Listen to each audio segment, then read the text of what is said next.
Before we get into today's video, if you're new, like the NBA, high school, college, really if you like basketball in general, I really think that you would love this channel. So if you aren't already, feel free to like, subscribe, hit the notification bell to be notified whenever I release a video. I'm trying to reach 1,000 subscribers by the end of the year, and I know about 70% of the people who watch my videos aren't subscribed. So if you just happen not to be subscribed and like my videos and stuff, feel free to subscribe. It isn't that hard, it helps me out a lot, and it doesn't take a lot of time out of your day. Now, with that being said, let's talk about Zion Williamson.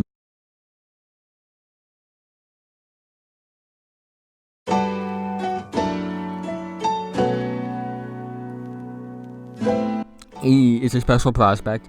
Not prospect. I'm in last year's mode. He was a special prospect, and he's a special NBA player. And I believe he's going to be one of the faces of the league. But let's look at what he did in his rookie year. Of course, he only played 19 games this year. He missed a lot of time early on in the season because of injuries. And in those 19 games, he averaged 23.6 points a game, 6.8 rebounds a game, 2.2 assists per game, shot 58.9% from the field, 46.2% from three, although he did take less than 1 3 a game.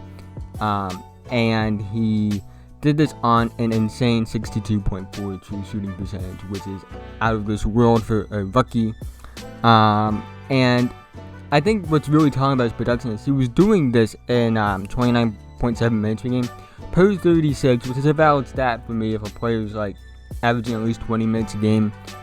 He's averaging 28.5 points per game, 8.2 rebounds per game, and 2.6 assists per game, which again is really absurd for someone this young at 19. And I think the most interesting thing is when you look at the shot chart. And when you look at the shot chart, he shoots 67.4% in the paint.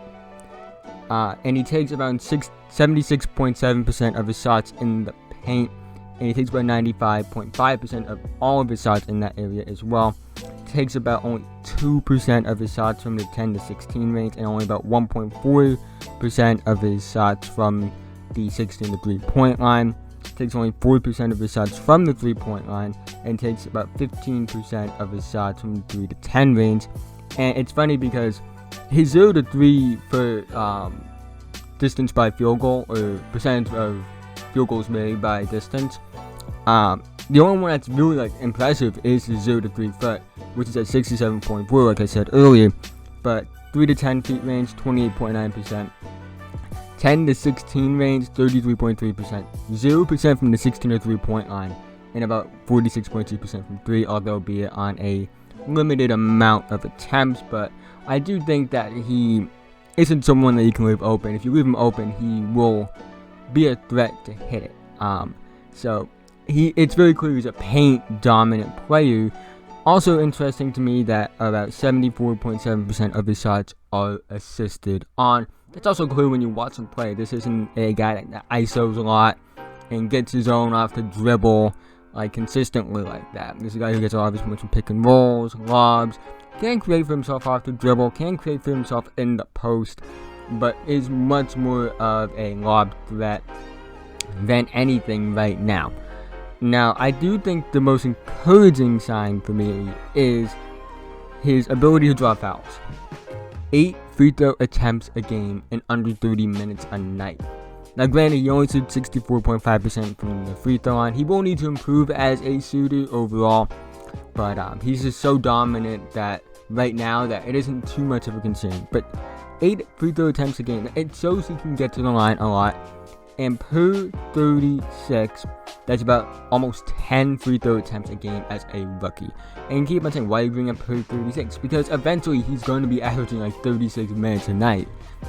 He's the franchise player. And I think, again, despite the fact that he's not a good mid-range shooter at all, and he doesn't take a lot of three-pointers, and isn't necessarily the greatest from the line, I think the fact that he's so dominant in the paint that it makes up for it. And it can mask those things while he continues to work on improving his jump shot. Because I don't think he's a horrible jump shooter. I think that when he's open, he's viable to hit them. He's not some guy that you can just leave on an island and ignore If you give him space, he will pull the trigger on it, and he has a good chance of hitting it.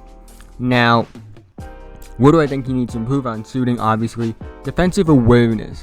He has the potential to be one of the best defenders in the league, if not one of the best defenders of all time, because of his athleticism, his speed, his quickness, all of that, his size, his strength.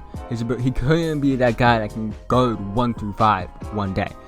However, as of right now, I would say that he does lack, his defense is lackluster. And it doesn't have to do with ability, it has a lot to do with awareness and things like that when you watch him play. Again, he's 19, 20 years old, something around there. He was 19 when he was playing those games, and he's adjusting from Duke, where you're going really from his own defense. At least I think it was his own. It might have been man-to-man, but I'm pretty sure it was his own, to the NBA, which is a lot more man-to-man. I think he kind of struggled with that a little bit, but he did everything else so incredibly that it kind of overshadowed that. The highlight plays, all of that. This is a guy that I think can be a lethal shot blocker with his size, athleticism. There are plays where he's like under the basket, the guy's about to take an open three. He'll like run up and block the shot. Like, not many athletes in the world can do that, because not many athletes are built like Zion. And I think that he proved this year that he's more than just a quote-unquote dunker. That was a reputation he had in high school because of all the highlights. And then they said, oh, wait till he gets to college. He dominated in college. They said, oh, wait till he gets to the NBA. He dominated the preseason. And they said, oh, wait till he actually plays. And look what he's done. He dominated in the NBA this year as a 19-year-old. If he's doing what he's doing in the limited amount of minutes he played this year, I can only imagine what's going to be like when they let the Reese loose and let him, have full range of that offense. The way I would build around him is similar to how I would build around Giannis. No, I'm not saying he's similar to Giannis. They're completely different players in my opinion. But I do think that you build around him the same way. You just kind of surround him with shooters and a facilitator. The way they built around Giannis is like that, obviously. And I think that it's funny though, because the last first overall pick that the Pelicans had for Zion was Anthony Davis. And I do find it a bit funny that they built a better team around Zion in like the matter of like a month than they did build a team around Anthony Davis in like the 7 years he was there. So I do find that a bit funny. Now, what do I expect to see from him in the future? I think this is a guy that can win MVP. It depends on his health. Hopefully he stays healthy. I hope he does, because he is a transcendent talent. And I do think that at his best, we could see a guy maybe not putting up like the Giannis type of like the 30, like 15 and like 6, and it has a lot to do with the assist numbers. But I do think this is a guy that could put up like 25 to 30 points, like 10 rebounds, and like 3 assists. I think the point and rebound numbers could be very similar to what Giannis does. I just don't think the assist numbers will be, even though I do think that Zion is a very willing passer. I do think it shows that he's very willing to not have the ball in his hands all the time, considering how high his assisted field goal percentages are. So I do think that he's not a selfish player, and having a superstar that isn't selfish is something that can take you a long way if you build around it correctly. And I think that the Pelicans are already on it, and they got the guys that fit next to Zion. Lonzo Ball is a perfect fit with Zion. Ingram isn't necessarily a perfect fit with Zion, but I do think that having a scorer like Ingram that can kind of take the load off Zion at times will be perfect. Josh Hart's a good role player to have on that team as well. Drew Holiday's a good veteran to have, and I think that the Pelicans, if they're still in the lottery, I think that they get a guy like R.J. Hampton to draft and have R.J. Hampton be the understudy of Drew Holiday. I think that it could help them, and then when like Drew gets old and R.J.'s ready to take over that spot where Drew is, I think that could be something that could work for them as well. Spoiler, I have R.J. Hampton going to the Pelicans in my mock draft. But I do think that they're doing a really good job building around Zion. and they have one of the best young cores, if not the best young core in basketball. And I think the Pelicans, if Zion stays healthy, and I think the injuries are a bit overblown, honestly.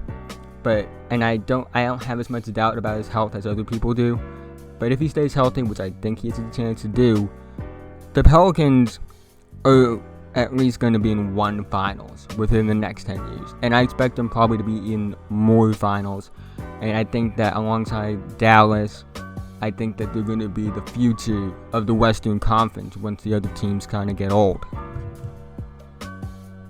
If you made it to this point in the video, thank you so much. It means so much to me, guys. You guys don't understand. But again, thank you. Like and subscribe if you're new. Feel free to leave feedback in the comments section below. And I'll see you guys in the next video.